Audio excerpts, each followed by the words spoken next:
لسه لما بتدور على داتا لسه بتعمل فلتر.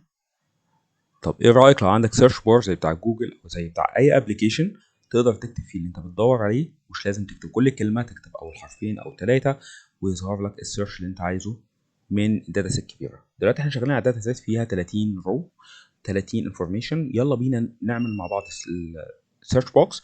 اول حاجة نكتب كلمة سيرش، بعد كده نعمل الدروب داون ليست من داتا فاليديشن هنحط فيها الكاتيجوريز اللي احنا بندور عليها.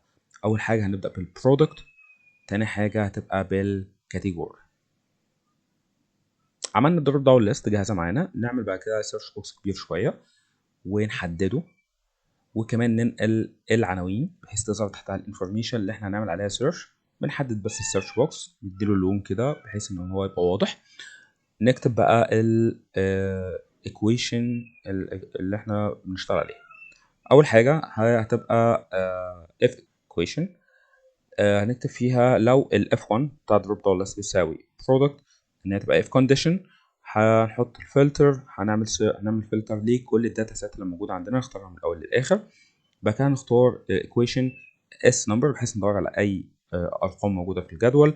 كمان نشتغل بالسيرش هنا هنبدا ب 2 سيرش الاول بالبرودكت، فهنحدد الكولوم بتاع البرودكت، ولو ما ظهرش معانا حاجه يطلع معانا نو ريزولتس. وكمان عشان نوفر وقت هننقل نفس الفورمولا وهنعدل فيها تعديل بسيط، ان احنا في الاوبشن 2 ان احنا هندور بالكاتيجوري، فهنختار الكولوم بتاع الكاتيجوري اللي هو البي 2 للبي 31.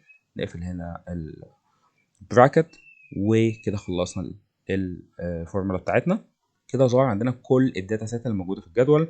نبدا نجرب مع بعض. نختار بالبرودكت ظهر لنا بنانا. اعمل لايك وسبسكرايب للقناه وشوف كل التبس اند تراكس في الاكسل وجوجل شيتس.